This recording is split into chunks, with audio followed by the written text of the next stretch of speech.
এতিমের মালের কাছে খবরদার যাবে না।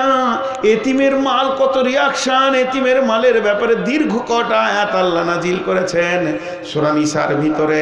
তার মধ্যে একটা বলেছেন, ইন্নাল্লাযীনা ইয়াকুলুনা আমওয়ালাল ইয়াতামা যুলমা ইন্না ইয়াকুলুনা ফি বুতুনিহিম নারা ওয়া সায়াসলাউনা সাইরা। যে ব্যক্তি এতিমের মালকে জুলুম করে ভক্ষণ করে, আমি বুঝি আমার মাল, এখান থেকে আমার মোবাইলটা যদি কেউ হাত দেয় এই থাপড়ে দিব, আমি বুঝি। কিন্তু মাসুম ইয়েতিম, তার মা মরে গেছে 3 বিঘে জমি রেখে। মাসুম ইয়েতিম, তার মা 3 ভরি সোনা রেখে মারা গেছে। মাসুম ইয়েতিম, তার মায়ের কাঁসা পিতলগুলো রয়েছে, সে জানে না যেগুলো আমার মাল, সে জানে না, সে ধুলাবালি নিয়ে খেলছে। ওই মালগুলোর ব্যাপারে তার কোনো খোঁজ নাই। আল্লাহ বলছেন হাত্তা ইয়াবলুগা আশুদ্দা, যতক্ষণ পর্যন্ত ওর বয়স না হয়েছে, মাল যতক্ষণ বুঝতে না পেরেছে মাল কি জিনিস, মালের মূল্য কি জিনিস, যখন বয় প্রাপ্ত হবে, একদম শক্তিশালী মাল ইনকাম করার বয়স আসবে, তখন তার মালকে তোমাকে গুছিয়ে এতিমকে বুঝিয়ে দিতে হবে। এই পর্যন্ত তোমাকে আমি রাখোয়াল বানিয়ে দিলাম। আল্লাহ বলছে তাদের মালকে অপচয় করে দিও না, অবহেলায় নষ্ট করে দিও না, গুছিয়ে জগিয়ে সুন্দর করে তুমি রাখবে। ওয়ালা তাকরাবু মালাল ইয়াতীমি ইল্লা বিল্লাতি হিয়া আহসান হাত্তা ইয়াবলুগা আশুদ্দাহু, যখন সে বয়স হবে তখন তাদেরকে বলা হবে, বেটা রে, এটা তোমার মায়ের মাল, এটা তোমার মা ছেড়ে চলে গেছে, এই মালগুলো তুমি লাও, হে বেটা তুমি সুন্দর করে এগুলোকে গুছিয়ে রাখো, তাহলে এতিমের মাল খবরদার নষ্ট করবে না। তারপর আল্লাহ বলছেন খাওয়ালা লাহু আসুদ্দাহু ওয়াফুল কাইলা ওয়াল মিজানা ওয়াইলুল লিল মুতাফফিফিন আল্লাযীনা ইয়াক্তালু আলান নাসি ইস্তাফুন ওয়া ইযা কানুহুম আও ওয়াজানুহুম ইখসিরুন। আল্লাহ তাবারক ওয়া তাআলা বলছে নাপে মাপে ওজনে মিজনে লিটারে যেন অ্যাকুরেটি তুমি রাখবে। খবরদার আল্লাহ তাতগাও ফিল মিজান, ওজনে তুমি খবরদার কম বেশি করিও না, সেই জায়গায় তুমি বেশি মাস্তানি করতে যেও না। আমার আল্লাহ, তুমি যখন দাড়িটা তুলছো কাঁটার দিকে খরিদ্দার তাকাই নাই, কিন্তু আল্লাহর নজর যেন কোনো জায়গায় নাই, ওই জায়গায় আছে ওজনে কম দেবে, ওজনে কম বেশি নেবে, কম দেবে, এই অভ্যাসটা তুমি করিও না। লা নুকাল্লিফু নাফসান ইল্লা উসআহা। 3 নম্বর আমার আল্লাহ বলছেন যে এইটা আমি যে তৈরি করেছি এটার ওজন কত আমি জানি, সেই মোতাবেক ইঞ্জিন তোদেরকে আমি দিয়েছি। এই যে মোটরসাইকেল আছে 100 সিসি, 80 সিসি, 125 সিসি, 800 সিসি বড় গাড়ি। সিসিটা হচ্ছে ক্ষমতা, সি মানে চেতক, সি মানে চেতক মানে ঘোড়া ক্ষমতা। এই তো হলো 1 ঘোড়া 2 ঘোড়া 80 ঘোড়া ক্ষমতা আছে, এইভাবে যেগুলো দেওয়া থাকে সিসি। তাহলে ওইটা দিয়েছে কেন? ওই কোম্পানি বলেছে বাবা 3 কুইন্টাল চাপবি, খবরদার 8 কুইন্টাল চাপাবি না। আর 8 কুইন্টাল চাপিয়ে যদি ওকে টানা হয় 2 দিন 3 দিন টানার পর সে ছেড়ে দেবে। তেমনি আল্লাহ বলছে মানুষ নামে মেশিনটা আমি তৈরি করেছি, এর যে কত সিসি ইঞ্জিন, কতটা মজবুত ব্রেন, এটা আমি আল্লাহ জানি। ততটা পরিমাণের মাল আমি এখানে দিয়েছি। আমা উতীতুম মিনাল ইলমি ইল্লা কালিল। এটা আল্লাহর সমস্ত জ্ঞান নয়, বরং আল্লাহ অল্প দিয়েছেন তার জ্ঞানের ভিতর থেকে, সম্পূর্ণ দিয়ে দিলে আমরা নিতে পারতাম না। তাই আমার আল্লাহ বলছে যতটা তোরা টানতে পারবি অতটা দিয়েছি, এটাকে তোদের মেনে চলতে হবে। 4 নম্বরে বলছে যে ইজা কুলতুম ফাদিলু, যখন তুমি কোনো বিচারে বসবে তো ন্যায় কথা বলবে, খবরদার অন্যায় কথা বলবে না। আর 5 নম্বরে বলছে ওয়াবি আহাদিল্লাহি আফু, আল্লাহর যতগুলো নিয়ম কানুন আছে এইগুলো কি তুমি পুরা করবে। যালিকুম ওয়াসাকুম বিহি লাআল্লাকুম তাযাক্কারুন, যদি তোমরা স্মরণ রাখো, এর ভিতরে তোমাদের ওসিয়ত ভরা রয়েছে। তাহলে এই আয়াতে কি কি 5টা বললো? এতিমের মাল থেকে সাবধান থাকবে, ওজনে কম বেশি করবে না, কোরআনকে তোমরা মেনে চলিও, বিচারে বসলে হক কথা বলবে, আল্লাহর বিধি নিষেধগুলোকে ঠিক মতো তোমরা পুরা করিও। আর আল্লাহ বলছেন হেদায়েতের মালিক আমি।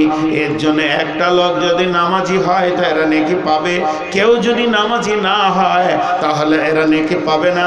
এটা কথা নয়, কথা নয়, খরচা হয়েছে, সময় ব্যয় হয়েছে, এতগুলি লোককে জামায়াত করা হয়েছে, এদের আমলনামার খাতাতে তাবলীগের নেকি চলে আসবে।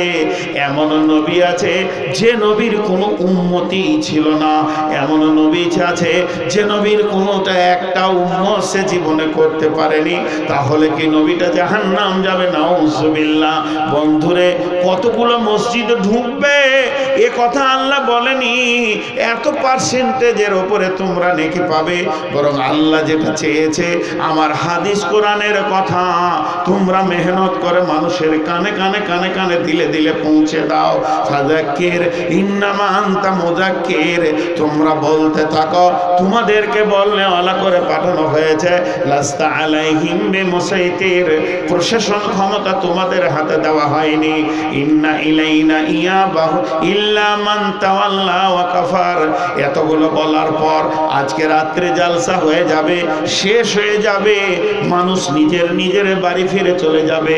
আর এই বাড়ি ফিরে চলে যাওয়ার পর তারা যেমন ছিল গতকালকে আজও যদি তেমন থাকে, তারা যদি তাদের খারাপিতে জমে থাকে, তারা যদি বেনামাজিতেই জমে থাকে, তারা যদি নামাজ না পড়ে আর দাড়ি কাটাটা যদি না ছেড়ে দেয়, তারা যদি দাড়ি এখনো কেটে চলে যায়, আল্লাহ তাবারাক ওয়া তাআলা বলছেন ওই লোকগুলিকে তোমরা লাঠি নিয়ে মারতে যেও না। হে কমিটির লোক, হে আলেমের দল, ওদেরকে খালি একটা খবর দিয়ে দাও, হাইয়ুআযিবুহুল্লাহুল আযাবাল আকবার, একটা বড় আযাবের খবর দিয়ে দাও। তার কারণ হচ্ছে আজকে আপনার হাতটাকেও ধরবে না, গর্দন ধরবে না, ধাক্কা মারবে না, লাঠি মারবে না, এটা আপনার জন্য ছাড় আছে। কিন্তু আল্লাহর আযাব যেদিন জড়িয়ে ধরবে সেদিন ছাড় করে কুল পাওয়া যাবে না। হাইয়ুআযিবুহুল্লাহুল আযাবাল আকবার, ইন্না ইলাইনা ইয়াবাহুম সুম্মা ইন্না আলাইনা হিসাবাহুম। আল্লাহ বলছে আমার কাছে ফিরে আসতেই হবে এবং হিসাব দিতেই হবে। কমিটির লোক কি হিসাব দেবে? জালসার যে আঞ্জাম দিয়েছে এদেরকে হিসাব লাগবে কি? এরা হিসাব দেবে আল্লাহ। আমরা শ্রম দিয়েছি, সময় দিয়েছি, ওদের কানে কানে কানে কানে পৌঁছে দিয়েছি, এবার শ্রোতাদেরকে হিসাব দিতে হবে। তোমরা কি শুনেছিলে? বলে হ্যাঁ, লক্ষাধিক টাকা খরচা করেছিল লক্ষ্মীনারায়ণপুরের লোক। বারটা ছিল আপনার বুধবার, আর সেটা ছিল 2022 সালের আপনার কিনা মার্চ মাসের 9 তারিখ। বলে হ্যাঁ, তাহলে এতগুলো টাকা ব্যয় করে মাইকে তোমাদেরকে 6 ঘন্টা 8 ঘন্টা তাবলীগ শুনিয়েছিল কিনা? নামাজের কথা রিজাউল বলেছিলেন কিনা? বলে হ্যাঁ বলেছিল। জাহান্নামের কথা নূর মোহাম্মদ বলেছিল কিনা? হ্যাঁ বলেছিল। তখন বলবে তোমরা এবার হিসাব দাও, কেন এগুলোকে তোমরা উপেক্ষা করেছো, এগুলো কেন গুরুত্ব দাওনি?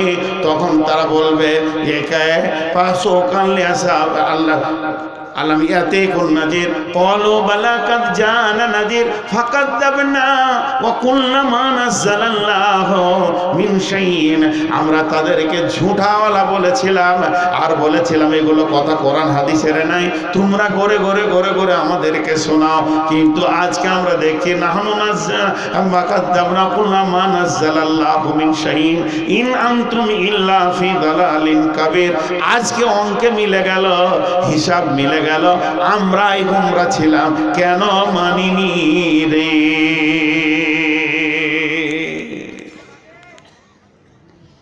ভাইয়া, আপনারা যদি উঠে যান আপনাদের পা ধরে কেউ রুখতে পারবে না। কিন্তু প্রকৃত হেদায়েতের মালিক তাহলে রসুলকে আল্লাহ বললে তুই নই, কোরআন তুই পারবি? বলছে মাথা খারাপ, আমি তো হেদায়েতের মালিক নই, আমার কাছে ওষুধ আছে, এটা ফার্মেসি, কিন্তু রোগ ভালো করার মালিক তো আল্লাহ। আমি ওষুধ দিব, তোর মাথা ব্যথা নিয়ে যা, পেটে লাগছে নিয়ে যা, কিন্তু রোগ ভালো কারণে আল্লাহ তো আল্লাহ।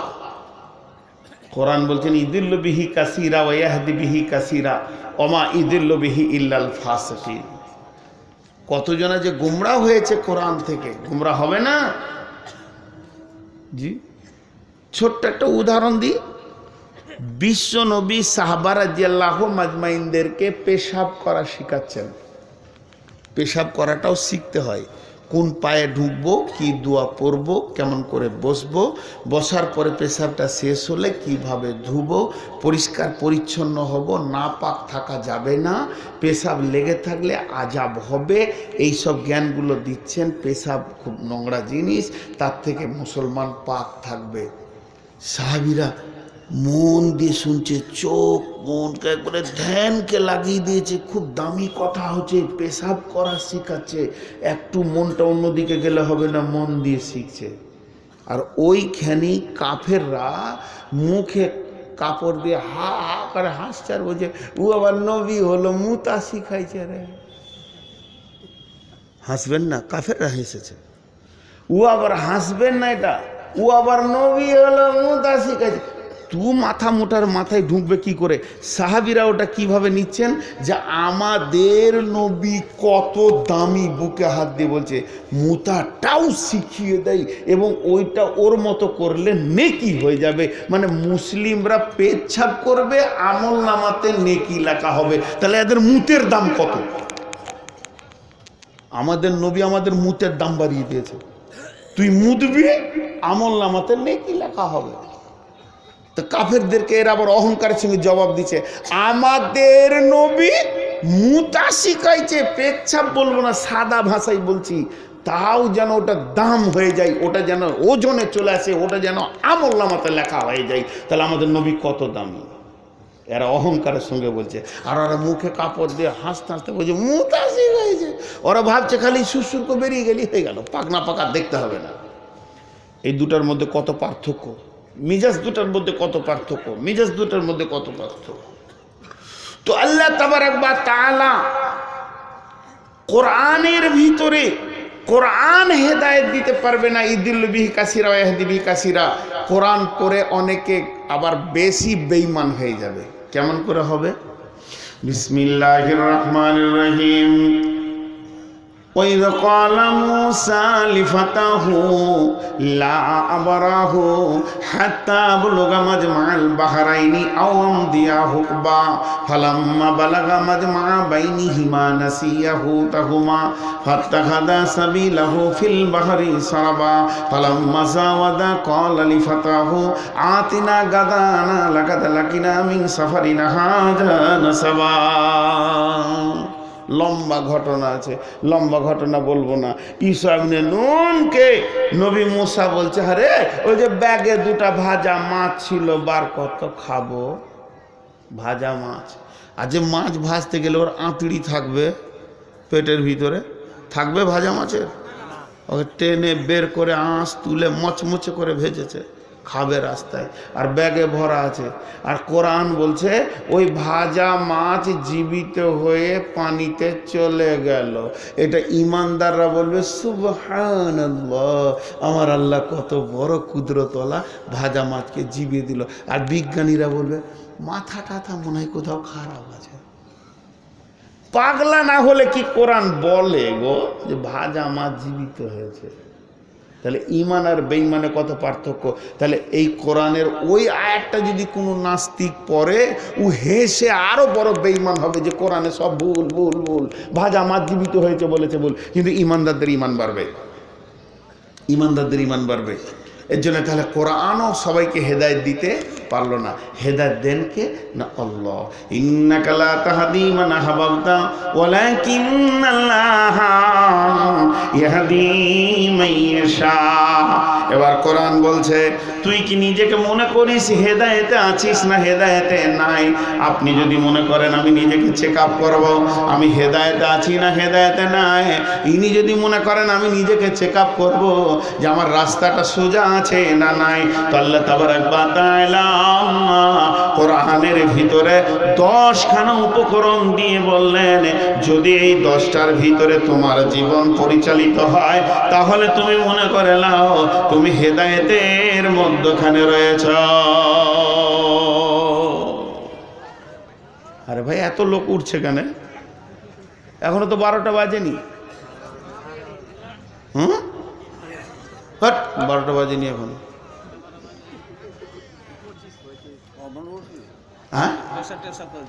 হ্যাঁ, যে পেশাব করতে যেছে সে আর আসছে না। সভাপতি আমাকে বোকা সাজাইছে।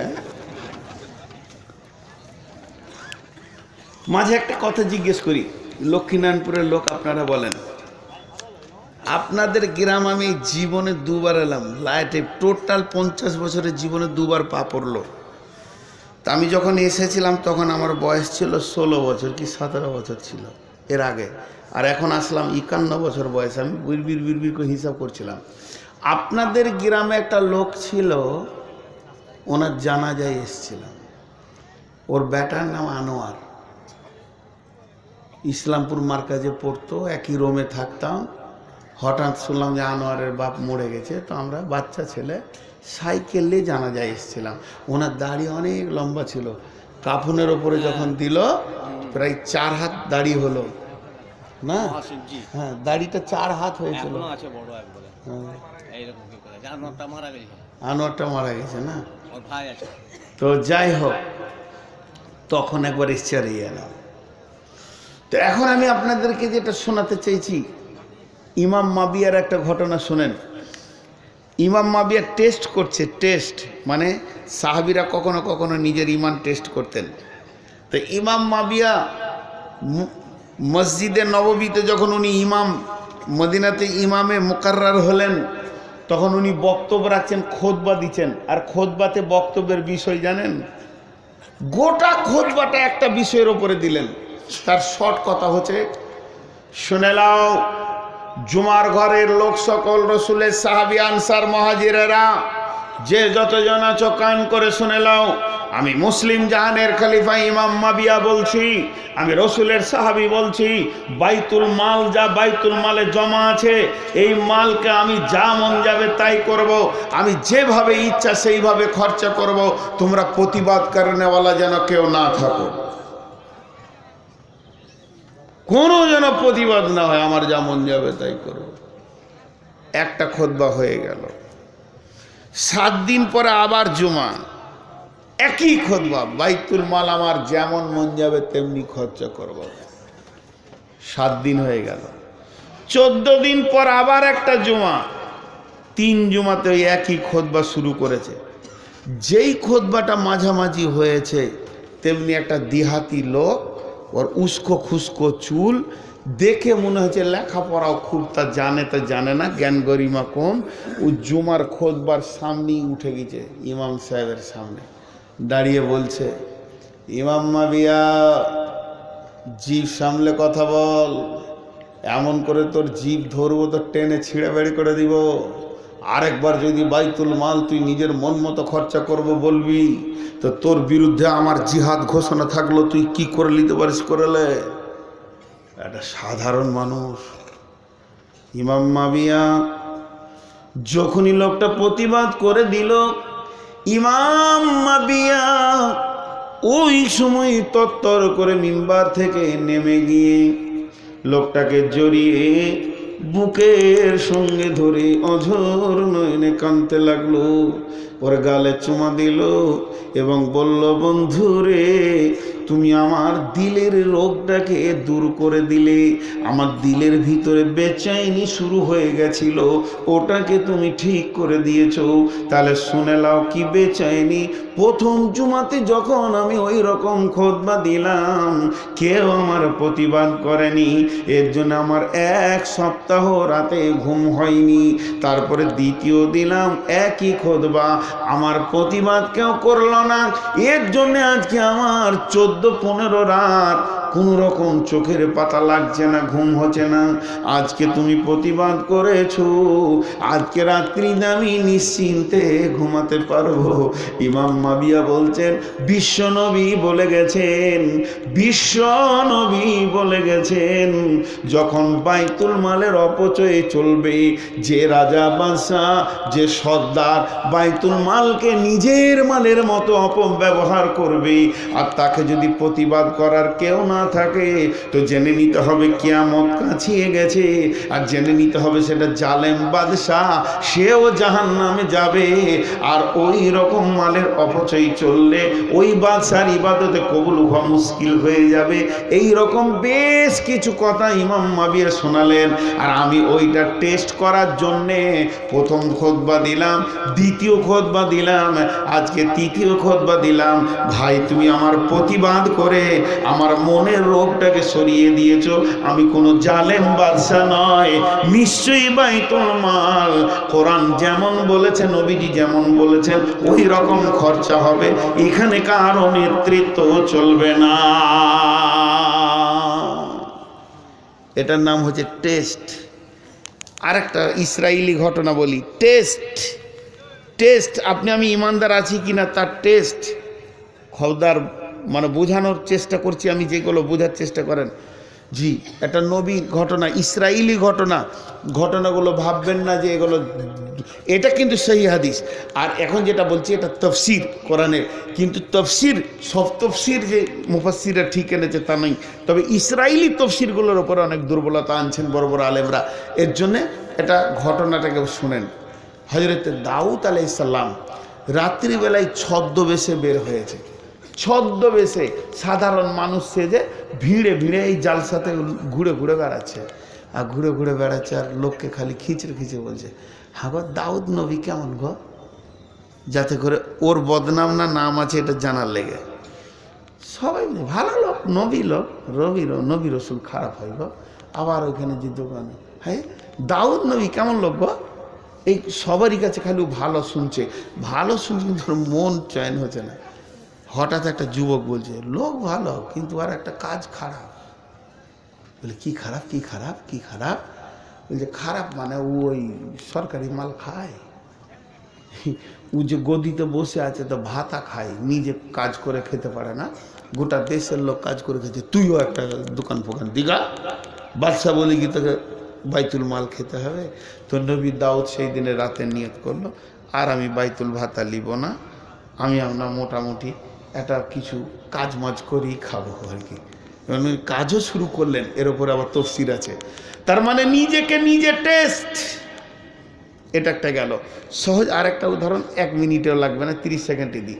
আমরা যে রাতে সব গাঁগুলোকে আমরা চিনি না, এবার বেরোতে গিয়ে অনেক কষ্ট হয়, তখন মোবাইলে টেস্ট করি রাস্তা ঠিক আছে কি না, মোবাইলে টেস্ট পরীক্ষা, কাউকে জিজ্ঞেস করি, হ্যাঁ জি লক্ষ্মীনারায়ণপুর যাবো, এটা রাস্তা ঠিক তো, হ্যাঁ ঠিক।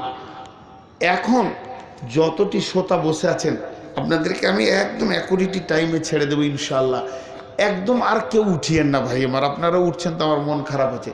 তাহলে কি আমরা নিজেদেরকে কোনোদিন টেস্ট করেছি যে জান্নাতের রাস্তায় আছি কিনা? এটা হলো আমার কথা। যতটি লোক আপনারা বসে আছেন, আমি বসেছি আমি সহ, হ্যাঁ জি ভাই, আমিও আপনাদের ভিতরে একজন। আচ্ছা আমি চেয়ারে বসে আছি উঁচাতে, আপনারা নিচে বসে আছেন ওই পলে মাটিতে, কার দাম বেশি? কথা বলে না, বলেন কার দাম বেশি? হ্যাঁ, দাঁড়ির দুটো পাল্লা, যেটা ভারী থাকে ওটা নামের দিকেই থাকে, ফাঁকা মালটা ওপরেই থাকে। মানে আমার পুঁজিপাটটা নাই বলে ওপরেই আছি, আপনারা ভারী মাল বলে নিচে আছেন, দাম আপনাদেরই বেশি। তো এখন ঘটনা হচ্ছে টেস্ট, যে আমার রাস্তাটা ঠিক আছে কিনা। কখনো কখনো লোকেশন নিই, একটু কাগজে আগে লিখিনি, এখন তো ইউটিউবের যুগ এসছে, কিন্তু যখন ইউটিউবের যুগ ছিল না, ধরো না ওই মালদা চলে গেছি জালসা করতে, হাই রোড ছেড়ে দিয়ে ভিতরে ঢুকে গেলাম, তখন ভিতরওয়ালাদেরকে জিজ্ঞেস করি শিলিগুড়ি যাবো, তা একটু লিখে দেন তো, তোরা লিখে দেয় যে আমার এখান থেকে বের হয়ে বাম দিকে ঘুরবেন, যে ভালুকা পাবেন, রতুয়া পাবেন, অমৃতি পাবেন, আর কাহারোল পাবেন, বাহারোল পাবেন, এইগুলো যদি রাস্তা পান তাহলে আপনার রাস্তা ঠিক আছে। আর ভালুকা বাদ দিয়ে যদি শামসি পেয়ে যান তা আপনি জেনে নেবেন আপনার রাস্তা গোলমাল হয়ে গেছে, আপনি বাড়ি যেতে পারবেন না, ওটা শিলিগুড়ির দিকে চলে গেছে। তো এগুলো হচ্ছে টেস্ট। তো এখন আমরা যতগুলি লোক বসে আছি, আপনারা আমার থেকে দামি, আমি হলাম সব থেকে বড় বেঈমান চিটিংবাজ, তাছাড়া আমি কি রকম দিন রাত ঘুরে বেড়াই, তো এবার আমরা সকলে মিলে একবার টেস্ট করি যে আমাদের চলার রাস্তাটা ঠিক আছে নাকি। তো জিজ্ঞেস করবো কাকে? এখন তো আল্লাহ নাই, আল্লাহ আছে তো আল্লাহ তো দেখা দেবেন না। আল্লাহকে যদি জিজ্ঞেস করি আওয়াজ তো আল্লাহ দেবেন না, নিনে আল্লাহ কুদরত দিবেন ইনশাআল্লাহ, আল্লাহ তার কুদরতের উপর আমাদেরকে হেদায়েত দেবেন। তাহলে ও তো হলো, রাসূলুল্লাহ সাল্লাম তো নাই, রাসূলুল্লাহ সাল্লামকে কি জিজ্ঞেস করব? তাহলে এখন আছে আমাদের কাছে হেদায়েতের ট্রাফিক, এসছে রাস্তা দেখাতে। কি বলছেন? শাহরু রমাজান আল্লাযী উনজিলা ফীহিল কুরআন হুদাল লিন-নাস, মানুষকে আমি রাস্তা দেখাতে এসেছি। তাহলে কি জিজ্ঞেস করি?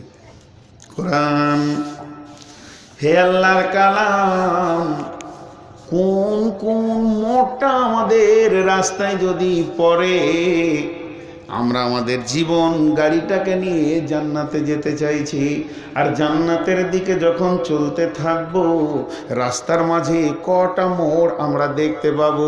এই মোড়গুলো দেখলে জানবো আমরা ঠিক আছি, আর মোড়গুলো যদি আমাদের গাড়ির সামনে না আসে তাহলে জেনে নিব আমাদের চলার পথ ভুল। কোরআন বলছে আমাকে তোরা বল কি কি মোড় দেখতে পেয়েছিস। আমি কোরআনকে বলছি ফজরের আজান হয়েছে, তখন আমি ঘুমিয়েছিলাম, তারপরে আমি সকালে উঠলাম, উঠে একটু মুখটা ধুয়ে দুটি রুটি খায়, আলু ভাজি আর রুটি বেগুনের সানা দিয়ে খেয়ে চায়ের দোকানে চলে গেলাম। চায়ের দোকানে গিয়ে ওখানে তাস আর লুডো জুয়াতে বসে পড়লাম। খেলতে খেলতে খেলতে খেলতে 4টা বিড়ি ফুঁকে দিলাম। খানিক পরে একটা বন্ধু ডেকে নিয়ে গেল, 2 বোতল মেরে দিলাম, নিয়ে একটা সুদের ব্যবসা নিয়ে বসে পড়লাম। এরপরে সুদের হিসাব নিকাশ করে দুপুরে ভাতটা খেয়ে একটু আরাম করলাম। আসরের সময় সুদের তাগাদা করে নিলাম। মাগরিবের সময় 1 বোতল খেয়ে ডান দিকে বাঁ দিকে টলতে টলতে বাড়ি ঢুকলাম। কোরআন বলছে রাস্তা ভুল হয়ে গেছে রে, রাস্তা ভুল হয়ে গেছে। তুমি যেটা জান্নাতের রাস্তা, ওই রাস্তা থেকে অনেক দূরে সরে চলে গেছো। তাহলে এসো কি কি করতে হবে।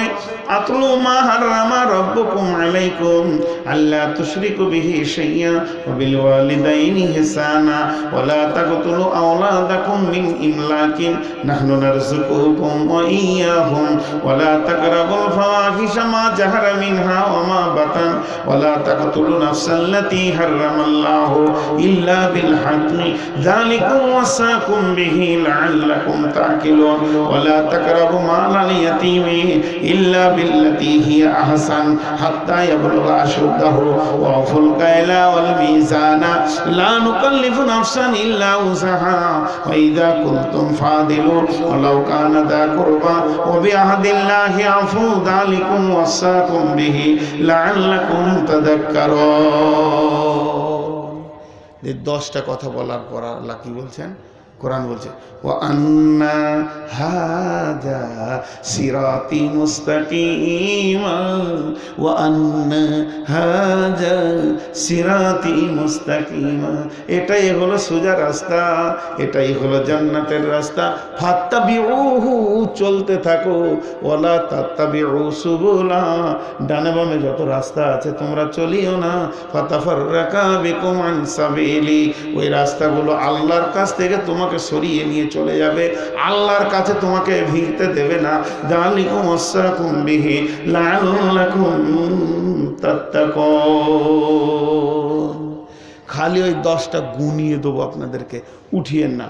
জীবনে চলার পথে যদি 10টা জিনিস ঠিক থাকে তো কোরআন বলছে তুমি ঠিক লাইনে আছো, কোনো চিন্তা নাই, চলো তুমি জান্নাত পেয়ে যাবে। সেই 10টা গুনিয়ে দিব। ডাকছে তাও যেন না, ওই 10টা শুনে যান, ডাকুক গা, ওর কাজও করছে। জি, ওকে বলছে চল না, হ্যাঁ ওই 10টা আমি জানি, তোকে বলে দেবো চ, তুই গেল না, খাবা তাও গেল না। চারিদিকে আমার চোখ, আমাকে কবে মারলে কি মারলে। চাওয়ালারা খালি একা ঢুঁড়ছে, আমাকে পাই না, লোকজন সাথে নিয়ে বেড়ে চলে গেছে। চাওয়ালারা যদি পেয়ে লাইতে বাচ্চা করে পিটে লিবে, জান ভরে পিটে লিবে। সেই 10টা কি 1-2 করে গুনিয়ে দিচ্ছি। কোরআন বলছে নাম্বার 1, হে নবী তুমি আমার গোলামদেরকে শুনিয়ে দাও। আল্লাহ বলছেন কুল তাআলাও আতলু মা হাররামা, এক নম্বর হলো খবরদার তোমরা শিরকের মতো গুনাহ করিও না। ভুলবশত শিরকের ময়দানে তোমরা যাবে না।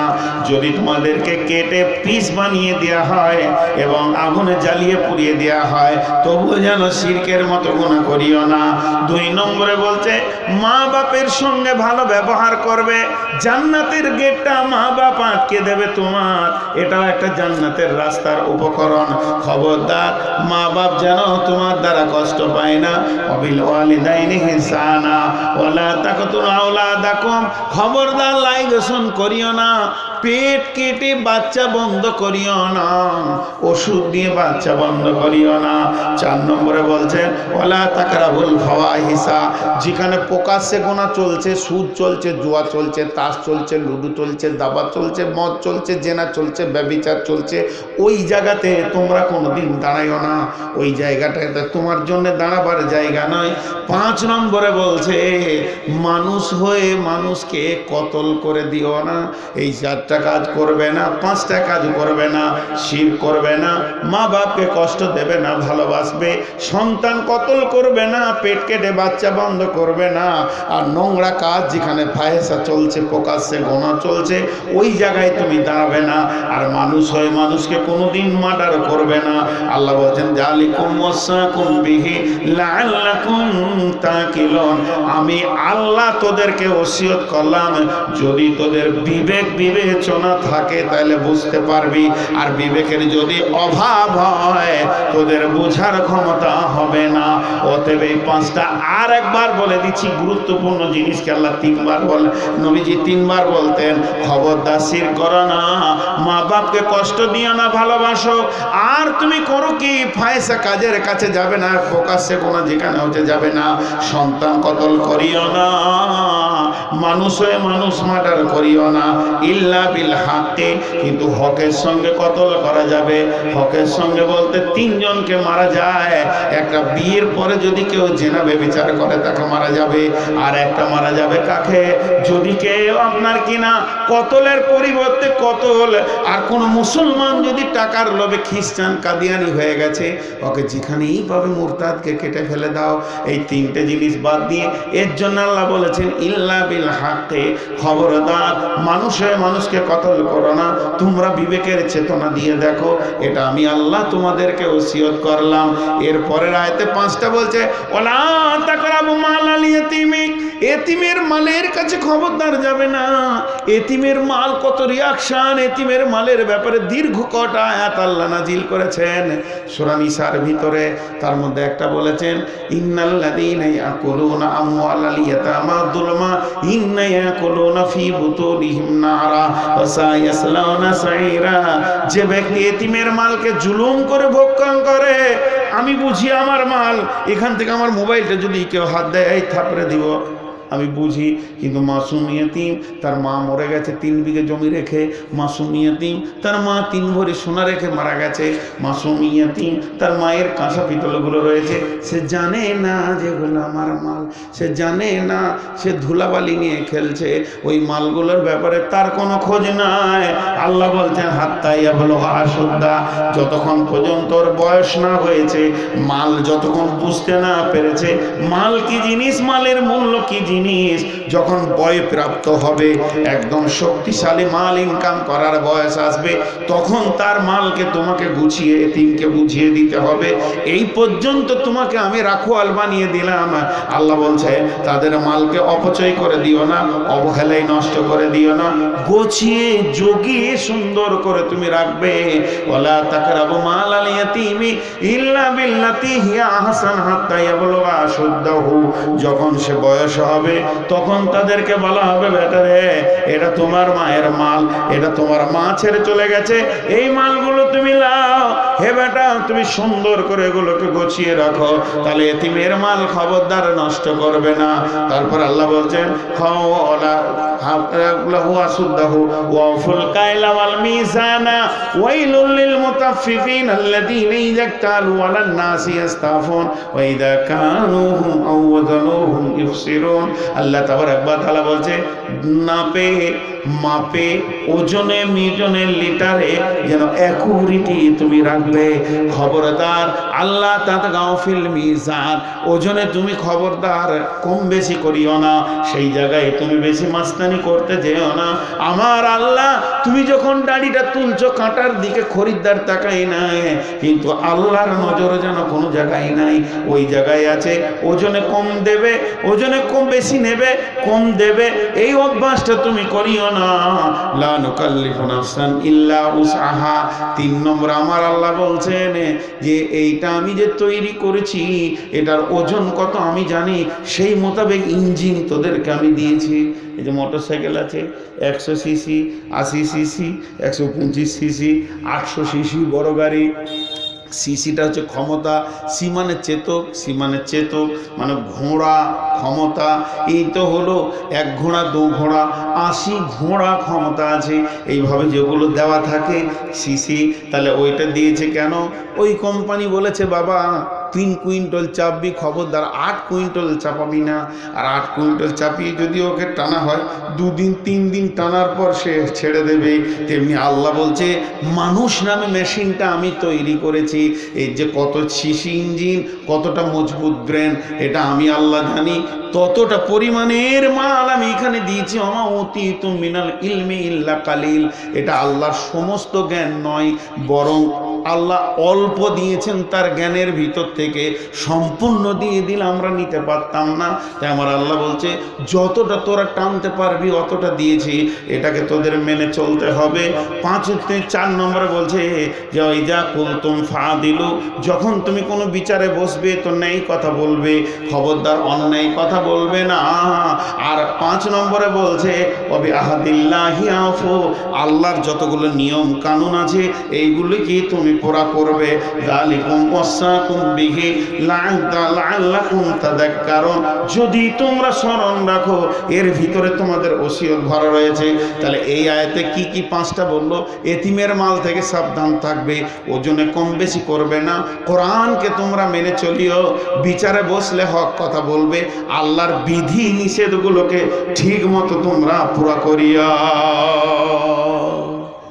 উঠিয়েন না, বারবার একটা শব্দ ব্যবহার করছি, খুব বেশি আপনাদের কাছে আর 14 মিনিট আছে, আমি পুরা একটাতে ছাড়বো ইনশাআল্লাহ।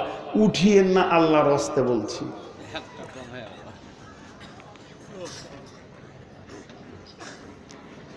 উঠিয়েন না বাবজি। হে 18 অক্টোবর থেকে শুরু করেছি, আজকে কদিন হলো দেখেন তো, 12.5 দিন হবে মনে হয়। অক্টোবর, নভেম্বর, ডিসেম্বর, জানুয়ারি, ফেব্রুয়ারি, মার্চ চলছে, মাত্র 9 দিন ফাঁকা ছিল 18 অক্টোবর থেকে। আজকে আরামের দিন ছিল, জবাই করেছে, আবার হাসছে। হ্যাঁ, একটা দিন ফাঁকা রেখেছি, ওইটাই তাতেও 2 ঘন্টা চালাইছি, তো বলছে কম হয়েছে। আগামী বছর সমস্ত জালসা 1 থেকে 1.5 ঘন্টা, কিছু জিনিস সব চেঞ্জ করে দিব আগামী বছর। একদম পারছি না, শরীর শুকিয়ে গেছে। তো যাই হোক, আল্লাহ যতটা চালাচ্ছে আপনাদের দোয়াতেই চালাচ্ছে। আমার কিন্তু পুঁজি নাই, লোক আমাকে মৌলানা মনে করে। যদি কেউ আমাকে মৌলানা মনে করে তো জানতে হবে পাক্কা ধোঁকাতে পড়ে আছে। আমি আলিম নই। আলিম হতে গেলে যে জিনিসগুলো থাকা দরকার, আল্লাহর কসম বলছি আমার কাছে নাই। আমি 1 লাইন ব্যাকরণ দিয়ে কোরআন তর্জমা করতে পারবো না, বিনা এরাবে 1 লাইন আরবি পড়তে পারবো না। সব কথা বলছি, কোনো ভয় নেই, কারণ আল্লাহর কাছে আমাকে জীবন দিতে হবে, হিসাব দিতে হবে। আমি যা কিছু করি বাংলা বই দেখে, বহু বহু বই আছে আমার ঘরে, 3 লক্ষ টাকার উপরে বই আছে। আমি কত যে পড়ি, কোন বই পড়ি আমার কোনো ঠিক থাকে না। আমি ওই রোমটাতে ঢুকে গেলে আমার বিবিও আমার সঙ্গে কথা বলে না। আমি সার্চিং করি, এই কথাগুলো বলছি, বাস সোজা কথা। এর বাইরে যদি কেউ একটা প্রশ্ন লিখে দেয় তো উত্তর দিতে পারবো না, পুঁজি নাই, সোজা কথা। সব কথা বলতে অসুবিধা নেই। এতেই নূর মোহাম্মদকে ভালোবাসছে লোক, 2টা কারণ। এই 2টা ডিগ্রি কারণ নাই, চ্যালেঞ্জ দিয়ে বলছি, ওই 2টা ডিগ্রি আমার আছে। একটা হচ্ছে আলিমের জুতা বহা আমি, এই ডিগ্রিটা সবাই নিতে পারিনি। যত আলিম আছে তাদের জুতো আমার মাথায় আছে। আর দ্বিতীয় হচ্ছে এইরকম বেশ কিছু আল্লাহওয়ালাদের দোয়া আছে আমার পেছনে, অনেকে দোয়া করে যে নূর মোহাম্মদ বেঁচে থাকুক, আর কেউ কেউ একটু রাগে, মানে সালাম মুসাফা করতে আমার কষ্ট, ভিড়ে আমি যে কটা বলবো এখানে না মুখস্থ করে রাস্তায় হেঁটে আসছি, আর ও চারবার সালাম করবে তো ভুলে যাব, ওই জন্য ব্যাড় কেটে পালিয়ে আসছি যে মাল ঝাড়তে হবে। এই যে এই ছেলেটাকে আমি চিনি না, নজরুল ভাইয়ের ছেলে, ও গজল বলবে, গজল বললি আমার বায়ান কেটে গেল, মুখস্থ কটা নিয়ে বসিয়েছিলাম, সুজা কথা বলছি, ওই জন্য ওকে গজল বলতে দিইনি, ও গজল বললেই আমার মাথা ফেটে গেল। আমি সব কটাকে মাথায় নোট নিয়ে বসেছিলাম, এইটার পর এইটার পর এইটা পড়বো। এর জন্যে আমাকে স্টেজ দেবেন তো সঙ্গে সঙ্গে মাইক দেবেন, সেদিন বায়ান ভালো হবে। আর আমার আগের বক্তা যদি ভ্যার ভ্যার ভ্যার ভ্যার 8 ঘন্টা করে নেয়, আমাকে নিয়ে আসিয়েন না, রেখে দেন ওখানে, আমি আমার মাথাতে লোড করে রাখছি, উঠবো তো ঝাড়বো। সোজা কথাগুলো সব বলে দিলাম আপনাদেরকে, পুঁজিপাটটা নেই, দাম ফের করুন, বুঝলি, সব ছেড়ে দিব, এখন ব্যবসা বাণিজ্য ধরবো, তাও তো পারছি না, বুড়িয়ে গেছি। তো যাই হোক, এগুলো নফল কথা। এখন একবার শখ করে গুনে নিই, আমার সাথে একদম মন দিয়ে আপনারা 1 2 করে গুনবেন, আমি জোরে জোরে বলবো। 1 নম্বরে শিরক করিও না, কোরআন বলছে জান্নাতের রাস্তা দেখাতে। 2 নম্বরে খবরদার মা বাপকে ভালোবাসবে, একটু কষ্ট দিও না মা বাপকে। এই মা বাপ নিয়ে বলতে গেলেই তো 2 ঘন্টা চলে যাবে, মা বাপ নিয়ে শুধু বলতে গেলে। 3 নম্বরে বলছে সন্তান কতল করিও না, ট্যাবলেট খাইয়ে আর করে, এগুলো চলবে না। 4 নম্বরে বলছে যেখানে প্রকাশ্য গোনা হবে ওই জায়গায় তুমি দাঁড়াইও না, পালিয়ে যাও।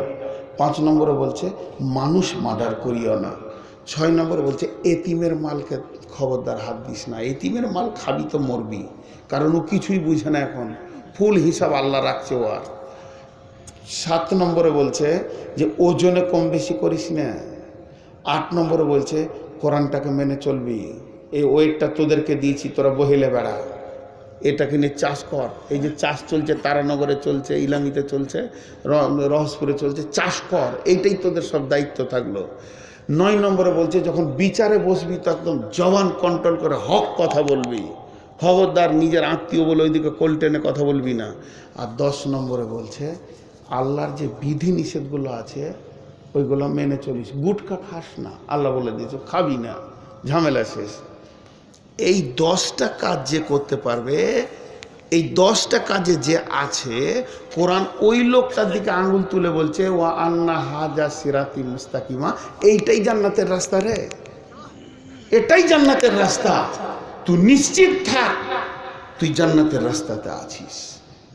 যালিকুম ওয়াসাকুম বিহি লাআল্লাকুম তাত্তাকুন, আমি তোদেরকে ওসিয়ত করলাম যদি তোদের ভিতরে ভীত সন্ত্রস্ত থাকে।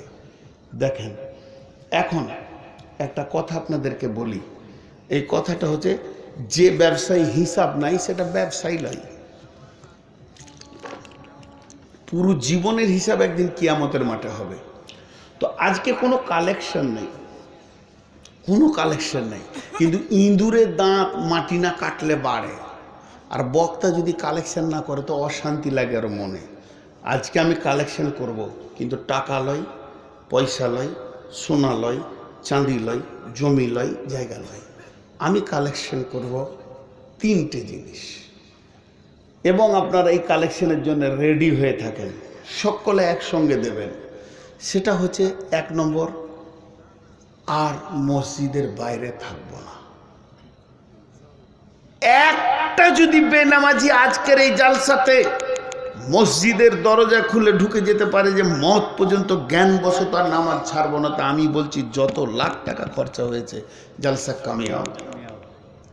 আমি এই কালেকশনটা করব, হাত দুটা ধরে বলছি, তবলিগ করছি এখন।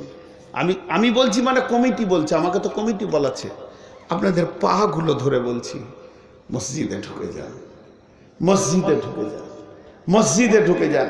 আজকে বিশ্বতে তাকিয়ে দেখেন মুসলমানদের উপরে নির্মম অত্যাচার চলছে। এই 10 মিনিট কথাটা না শুনে কেউ যেন না। কেন?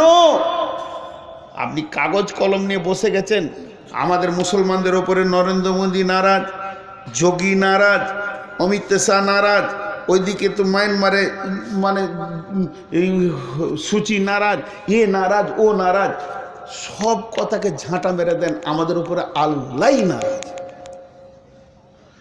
আল্লাহ নারাজ। একজন উঠে বুকে হাত দিয়ে দাঁড়িয়ে বলতে পারবো না, আমি নিজে পারবো না যে আল্লাহর কসম দিয়ে বলছি আমার আল্লাহ আমার উপরে রাজি আছে আমার ব্যবহারে। লাত কেন খাবে না? লাত কেন খাবে না? যার গোলাম তার গোলামি ছেড়ে দিয়েছে। আমার ঘরে একটা কুত্তা আছে, ওকে আমি খেতে দিই, ওকে আমি গোসল করাই, ওর অসুখ হলে আমি ডাক্তার দেখাই, যদিও কুত্তা, কিন্তু ওই কুত্তাটা আমার বাড়ির দরজায় যতক্ষণ থাকে ওকে ভালো ভালো খাবার দিই। খালি আমার দরজাটা বাদ দিয়ে যদি আর একজনের দরজায় যাই, খাবার পাবে না লাঠি পাবে? ওর কপালে খালি লাঠি। মুসলমান তার রবের দরজা ছেড়ে দিয়ে আজকে পঞ্চায়েতের দরজায় গিয়ে ধর্ণা দিচ্ছে সুখের জন্য, এর জন্য এদের কপালে খালি লাত আর লাঠি চলছে। হাত দুটো ধরে বলছি, আজ তাবলিগি জালসা গোটা লক্ষ্মীনারায়ণপুর গ্রামের লোকের তরফ থেকে বলছি, সকলকে বলছি, ভাই আমরা মসজিদে ঢুকে যাই। সকালে বলেন ইনশাআল্লাহ। এখন হাত তুলে বলতে হবে যে আমি আর জীবনে নামাজ ছাড়বো না। একটাই ছেলেকে আমি পেয়েছিলাম, গ্রামটার নাম শঙ্করপুর, 5 গ্রামের কাছে। এইভাবে যখন বলতে শুরু করলাম যে আর হারাম খাবো না, তখন একটা যুবক ওই মাঝে থেকে উঠে বিভূতি খেয়ে এসেছিল। দৃশ্যটা আমার মনে হচ্ছে যেন দেখতে পেয়েছি। সব লোককে পায়ে ঘাড়ে পা দিয়েছে, আমার হাতে মুসাফা করে বলছে আমার মতো পাতা মাতাল এই গ্রামে কেউ নেই, আমি তওবা করছি আর মদ খাবো না। আজও সে নামাজি। তা আমি আজকে সেটা আপনাদেরকে বলছি না। ইসলাম কাউকে অপমান করতে বলেনি, ইজ্জত ঢাকতে বলেছে। কেউ যদি কারো ইজ্জত ঢাকে, তার ইজ্জত আল্লাহ ঢাকবেন। তো সহজ একটা ঘটনা আপনাদেরকে শুনিয়ে দিই। বিশ্ব নবী মসজিদে নববীতে বসে হাদিস মানে আদব শিখাচ্ছিলেন, রসুল সাহাবীদেরকে দিন শিখাচ্ছিলেন। এমন সময় একজনের উজু ভেঙে গেছে, মানে উজু ভেঙে গেছে, গ্যাস বেরিয়ে গেছে। তো ও কানে শুনতে না পারলো, নাক ধরে ফেলেছে। পাশে সবাই বলছে কে রে, উজু করে আয়। যার, অথচ স্বয়ং রসুলের মজলিসে, এবার যার হয়েছে সে খালি কি করবে, কি করবে? সে বিপদে পড়ে গেছে যে আমাকে একা উঠে যেতে হবে উজু করতে। তা আল্লাহ রসুল বলে ফেললেন, কে গো, উজু ভেঙে গেছে, তো তুমি উজুটা করে এসো। তখন ও আরও ফেরে পড়ে গেছে, এবার যদি না যাই তো আর ইমান থাকবে না রসুলের হুকুম। হযরত উমর একটা হিকমত জারি করলেন। হযরত উমর উঠে দাঁড়িয়ে বললেন, ইয়া রাসূলুল্লাহ, আমরা একটা কথা বলছিলাম, আমরা দীর্ঘ লম্বা টাইম আপনার কাছে বসে দিন শিখছি, শরীয়ত শিখছি, নিয়ম কানুন শিখছি, অনেকটা সময় পেরিয়ে গেল, আপনি মোটামুটি কিছুক্ষণ আমাদেরকে ছেড়ে দেন, সবাই একবার হাত মুখ ধুয়ে আসি, তাহলে ওর কাজটা হয়ে গেল। আল্লাহ রসুল দোয়া দিলেন উমারকে যে উমার, তোমার কত হিকমত যে তুমি সবারই ইজ্জতকে ঢেকে নিলে। তাহলে ও আমরা ওই ফাঁকে কাজটা সেরে নিল। লজ্জা করবেন না, লজ্জা করবেন না, লজ্জা করবেন না। আমি পা ধরছি, আমার তো লজ্জা হচ্ছে না। দুটি হাতকে ওপর দিকে তুলে সবাই এই কথা বলবো, এই আল্লাহ, আজ থেকে আর জীবনে মসজিদের বাইরে জ্ঞানবশত থাকবো না। এই ভাষাটা মুখ দিয়ে সকলে বলবো, নামাজিও বলবো, বেনামাজিও বলবো। আমার যে নামাজটা গ্যারেন্টি কবুল হয়েছে কিনা জানি না, এই কালেকশনটা আমি আজকে করবই, সকলে বলবো। এর ভিতরে যারা বেনামাজি, জীবনে মসজিদ ঢুকি নাই বা খালি জুমাতে ঢুকেছি, শুধু জুমাতে ঢুকলে মুসল্লি নই, সবগুলো রোগ সেরে গিয়ে 5 ওয়াক্তের নামাজি হয়ে যাব। 2-5 জন 10 জন যারা আমরা বেনামাজি আছি, এই ফাঁকি নিয়ত করে নিই, তাহলে হবে কি, সবারই ইজ্জতটা থেকে যাবে। তো আমরা একবার সবাই ইস্তেগফার করি, আল্লাহর কাছে তওবা করি। সবাই বলেন আস্তাগফিরুল্লাহাল্লাযী লা ইলাহা ইল্লা হুয়াল হাইয়ুল কাইয়ুম ওয়া তুবু ইলাইহি। এই তওবাটা কেন বললাম? আপনি যদি এখন হাত তুলে বলেন যে আর মসজিদ থেকে জ্ঞানবশত বেরোবো না, আর খালিস নিয়তে যদি তওবা করেন, পৃথিবীর কোনো মুফতি, মুহাদ্দিস, মাদানি এসে বলতে পারবে না যে তোমার গুনাহ মাফ হয়নি। আল্লাহ ওনার গুনাহ মাফ করে দেবেন। তুবু ইলাল্লাহি তাওবাতান নাসুহা। প্রতিজ্ঞাবদ্ধ যদি কেউ তওবা করে থাকে যে আর আমি কাজটা, ভুলটা করব না, তো আল্লাহ মাফ করবেন। আল্লাহ কোরআনে বলেছেন, এখানে সই জয়ীফের কিছু ব্যাপার নেই। তাহলে আর একবার এখলাসের সঙ্গে তওবাটা করে নিই, যে তারপরে হাত তুলে বলবো যে আর মসজিদের বাইরে জীবন কাটাবো না, বেনামাজি থাকবো না, বেনামাজি থাকবো না, এই কথা বলবো ইনশাআল্লাহ। সকালে বলেন আস্তাগফিরুল্লাহাল্লাযী, জোরে বলেন আস্তাগফিরুল্লাহাল্লাযী লা ইলাহা ইল্লা হুয়াল হাইয়ুল কাইয়ুম ওয়াতুবু ইলাইহি। নামাজিরা ভাবছেন যে বেনামাজিদের তওবা করেছেন, না, আল্লাহর কসম আমি নিজের তওবা নিজেও করছি, আমারও তো গুনাহ আছে, সকলের গুনাহ আছে। এর জন্য গুরুত্বপূর্ণ যিনি রাসূল 3 বার করতেন, শেষবারের মতো আরেকবার তওবা করি, আস্তাগফিরুল্লাহাল্লাযী লা ইলাহা ইল্লা হুয়াল হাইয়ুল কাইয়্যুম ওয়াতুবু ইলাইহি। ভাই একবার সবাই হাত তুলে বলি, আর মসজিদের বাইরে থাকবো না। সবাই হাত উঠান, সবাই মুখ দিয়ে বলেন, আল্লাহ শুনবে, আর বেনামাজি থাকবো না। জোরে বলেন, আর বেনামাজি থাকবো না। হে আল্লাহ, তুমি আমাদেরকে ক্ষমা করে দাও। নিশ্চিত হয়ে যান আল্লাহ মাফ করেছেন। আজকের জালসার এটা কামিয়াব, আজকের জালসার এটা কামিয়াব। আরেকবার হাত তোলা করবার, দুবার। যত রকম হারাম আছে, গুড়, গোড়াকু, গুটকা, বিড়ি, সিগারেট, মদ, একদম সুদ। আরেকবার বলেন, জীবনে কোনো হারাম খাবো না। যারা মুখ দিয়ে বলেন, জীবনে কোনোদিন হারাম খাবো না। এই আল্লাহ, তুমি আমাদেরকে তৌফিক দাও যেন হারাম থেকে বেঁচে থাকতে পারি। আলহামদুলিল্লাহ, আজকের জালসা 100তে 100 কামিয়াব। শেষবারের মতো আপনাদেরকে বলছি, আমার মতো একটা, জি বসে, আমার মতো একটা নালায়েকের কথা শুনে আপনারা হাত তুলেছেন। আল্লাহ আমাদের সকলকে যেন হেদায়েত দান করেন। যারা বলেন হেদায়েত দান করেন। এই আল্লাহ, এই তবলিগ আমাদের যেন কাজে লেগে যায়। আর এই গ্রামের যুবকরা যে এত বড় উপহার দিয়েছে, তার জন্য আল্লাহ তাদেরকে যেন জাযায়ে খায়ের দান করেন। অত্র এলাকায় যত মানুষ কবরের নিচে চলে গেছে, আল্লাহ তাদেরকে মাফ করুন। এ আল্লাহ, যত কালেমা ওয়ালা মাটির নিচে আছে, আল্লাহ তাদেরকে মাফ করুন। আমাদের মা বাপ ভাই বোন যারা অসুস্থ আছে, আল্লাহ তাদেরকে আরোগ্য দান করুন। এই আল্লাহ, কারো ঘরে রুগী থাকলে তুমি সুস্থতা দান করো। সকলে দোয়া পড়েন, সুবহানাকা আল্লাহুম্মা ওয়া বিহামদিকা আশহাদু আল্লা ইলাহা ইল্লা আনতা আস্তাগফিরুকা ওয়া আতুবু ইলাইকা। আসসালামু আলাইকুম। সালামের উত্তর দেয় না। আসসালামু আলাইকুম। তোমরা আবার আমার উপরে রেগে নাই তো? হে খাবা, একটু বেটা ছেলের মতো গরম দেখাইলাম, নাহলে লোক তো হিজড়ে ভাববে। হ্যাঁ, কেমন আছে? জি, আপনাকে চিনি, জি, খুব ভালো জালসা হয়েছে আপনাদের। এতগুলো লোক যে শেষ পর্যন্ত আছে, এটাই হলো কামিয়াবির লক্ষণ।